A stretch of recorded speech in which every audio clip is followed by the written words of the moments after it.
रूस और यूक्रेन में जारी युद्ध के बीच भारत के विदेश मंत्री डॉक्टर एस जयशंकर अपने रूसी समकक्ष सरगेई लावरोव से मुलाकात करने के लिए रूस की राजधानी मॉस्को पहुंच गए हैं।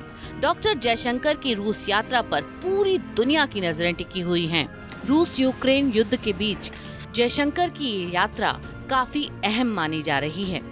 रूसी संघ के विदेश मामलों के मंत्रालय ने प्रेस रिलीज जारी करके कहा कि 8 नवंबर को मॉस्को में विदेश मंत्री सरगेई लावरोव भारतीय विदेश मंत्री डॉक्टर एस जयशंकर के साथ बातचीत करेंगे। इसमें कहा गया कि रूस और भारत के बीच कुछ दशकों से एक खास तरह की रणनीतिक साझेदारी है। दोनों देशों ने आर्थिक, वित्तीय, ऊर्जा, सैन्य, तकनीक, मानविकी, रिसर्च और डेवलपमेंट की दिशा में प्रभावी सहयोग की नीति तैयार की है। दोनों देशों के विदेश मंत्री आपसी सहयोग को आगे बढ़ाने की दिशा में बातचीत करेंगे। बातचीत के मुख्य मुद्दों में व्यापार, निवेश, ट्रांसपोर्ट, लॉजिस्टिक, आपसी व्यापार में राष्ट्रीय मुद्रा के उपयोग, ऊर्जा परियोजना शामिल होंगे। अब आपको बताते हैं कि डॉक्टर जयशंकर की यात्रा पर क्यों है दुनिया की नजर। रूस यूक्रेन युद्ध में भारत तटस्थ नीति का पालन कर रहा है, लेकिन उसकी भूमिका काफी बड़ी है और पूरी दुनिया उसे देख भी रही है। विदेश मामलों के एक्सपर्ट्स मानते हैं कि अगर रूस और यूक्रेन ने मध्यस्थता के लिए एक तटस्थ तीसरे पक्ष में रुचि दिखाई तो भारत एक मजबूत उम्मीदवार हो सकता है, क्योंकि दोनों ही पक्षों में उसकी विश्वसनीयता है।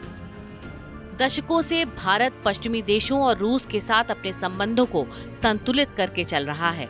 इसके साथ ही रूस यूक्रेन युद्ध को खत्म कराने के लिए भारत विशिष्ट रूप से मजबूत और प्रभावशाली स्थिति में है।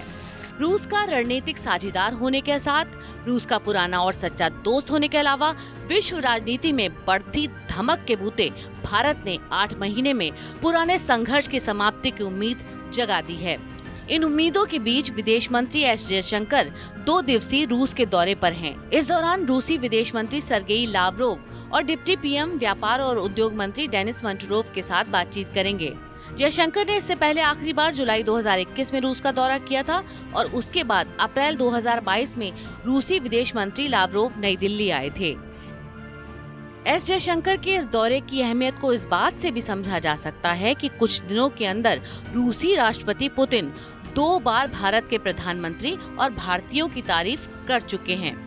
युद्ध की शुरुआत से पहले फ्रांस के राष्ट्रपति इमैनुअल मैक्रों ने अपने पश्चिमी साथियों के सामने प्रस्ताव रखा था कि भारत के प्रधानमंत्री नरेंद्र मोदी से शांति वार्ता का नेतृत्व और मेजबानी का अनुरोध किया जाए, लेकिन ये प्रयास कभी भी अमल में लाया ही नहीं गया। बहरहाल, न्यूक्लियर डिप्लोमेसी में पीएचडी कर चुके भारत के विदेश मंत्री जयशंकर रूसी अधिकारियों और नेतृत्व से मिलने मॉस्को पहुंचे हैं। वे इस वक्त भारत की विदेश नीति के प्रमुख सिद्धांतकार और उसे लागू करने वाले शख्स हैं। वो पूरी दुनिया में मौजूदा दौर के सबसे माहिर कूटनीतिज्ञों में शुमार हैं। ऐसे में उम्मीद की जा रही है कि वो वहां से पूरी दुनिया के लिए अच्छी खबर देंगे।